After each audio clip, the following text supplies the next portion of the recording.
Soupe Argel, depuis 70 ans à votre service pour vous livrer le meilleur du surgelé.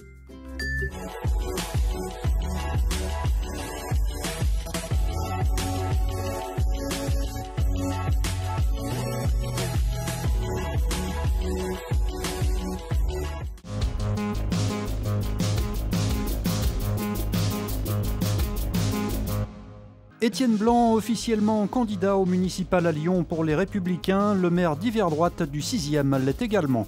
Une enseignante victime de propos racistes attaque l'éducation nationale. Enfin, l'OL veut soigner sa défense avant un déplacement à Angers.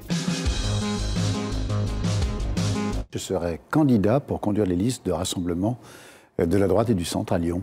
Le bruit courait depuis quelques semaines, surtout depuis le retour de Gérard Collomb. Étienne Blanc officialise aujourd'hui sur le plateau de TLM sa candidature pour la prochaine élection municipale à Lyon. Le premier vice-président Les Républicains à la région abandonne donc sa mairie de Divonne-les-Bains qu'il dirigeait pourtant depuis 27 ans. Pourquoi vouloir changer, passer à une autre échelle? Parce qu'il y a un enjeu considérable sur la première métropole de France et sur la deuxième ville de France. Et cet enjeu, il est passionnant.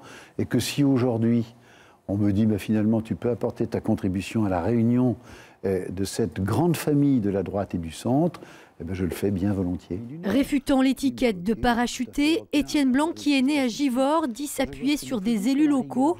Quant à Laurent Wauquiez, dont il est proche, il préfère aujourd'hui prendre un peu de distance. Laurent Wauquiez ne m'a ni encouragé, ni découragé. Lui, c'est lui, il a son style, il a sa personnalité, et moi, c'est moi, ça n'a échappé à personne. J'ai pas tout à fait la même, mais je le redis.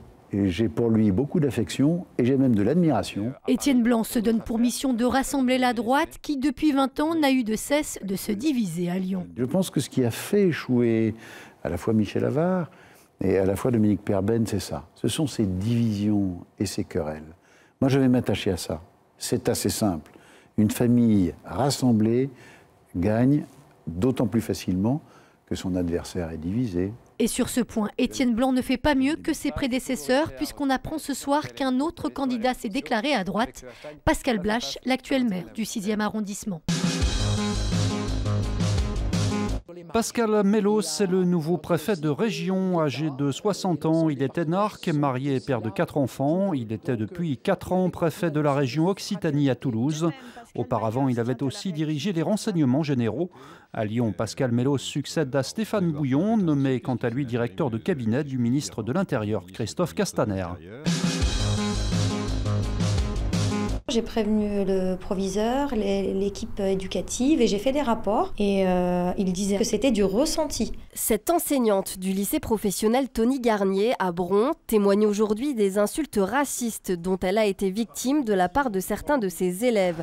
Une situation qui a duré plusieurs mois entre 2014 et 2015. On voulait savoir si j'étais juive ou musulmane. On m'a demandé aussi si je prenais du vin, je mangeais du saucisson. Tout le monde a compris la gravité des faits, tout le monde l'a dit, il y a eu l'intervention de la LICRA, mais la reconnaissance n'a jamais été officielle. Les inspecteurs m'ont clairement dit, devant une trentaine de collègues, que j'avais subi un chahut raciste et antisémite parce que j'étais gentille et bienveillante. Si elle a lancé une procédure judiciaire contre sa direction qu'elle a trouvée passive, nombreux sont les enseignants qui dénoncent aujourd'hui l'absence de mesures contre ces incivilités en classe, à l'image du hashtag Pas de vague qui a pris de l'ampleur ces derniers jours sur les réseaux sociaux. Très souvent, il y avait des consignes pour que les proviseurs ne fassent pas de conseil de discipline. C'était un indicateur de l'établissement et cet indicateur, le ministre l'a rappelé, il est mauvais parce que du coup on casse le thermomètre pour pas montrer qu'il y a effectivement des élèves qui dysfonctionnent. Concernant l'affaire portée en justice par l'enseignante lyonnaise, elle a été mise en délibéré. L'idée d'habitat à humanisme. À l'occasion du passage à l'heure d'hiver, l'association lance l'opération L'heure solidaire. Chaque participant peut ainsi offrir 60 minutes de son temps ou de son salaire pour lutter contre la précarité et l'isolement.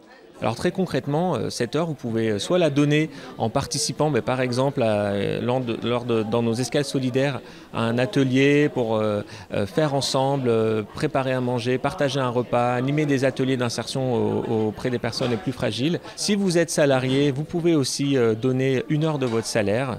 Vous allez sur notre site internet l'heuresolidaire.org. Le cuisinier lyonnais Grégory Cuilleron a donné 1 heure de son temps pour animer un atelier cuisine. C'est bien de faire comprendre aux gens que la première des médecines, c'est son alimentation et qu'on peut faire des choses simples, pas chères et avec des produits de consommation courante, mais surtout qu'on peut se faire plaisir en utilisant ça, quoi. Le dessert, je ne l'ai jamais préparé à la maison. Parce que déjà d'habitude, les enfants, ils n'aiment pas vraiment les oranges, les pamplemousses et tout ça. Mais on va essayer de préparer ça et on va voir s'ils peuvent manger ça ou pas. Après Offenheim, retour au championnat. L'OL se prépare à un déplacement samedi à Angers qui pointe 10e au classement. On va être confronté un petit peu à ce qu'on a l'habitude d'être confronté, à savoir une équipe qui va mettre beaucoup d'engagement, qui a des armes athlétiques, mais pas que ça. Donc il faudra être capable de bien défendre. On doit mieux appréhender les situations en communiquant davantage. Je pense que voilà, dans notre façon de défendre, des fois on ne communique pas assez. Et je pense que ça nous porte préjudice sur la manière dont on défend. L'essentiel pour l'OL, c'est de rester sur une série sans défaite. On reste sur une victoire, un nul. Donc c'est de poursuivre cette série avant d'avoir une semaine complète pour préparer la prochaine série de 3 matchs qui sera très importante en championnat et en Champions League, puisqu'on recevra Offenheim qui sera certainement pas une finale avant la lettre, mais pas loin. Angers-OL, c'est samedi à 17h.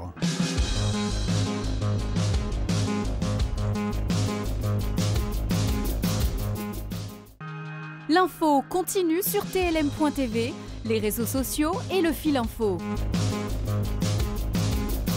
La météo.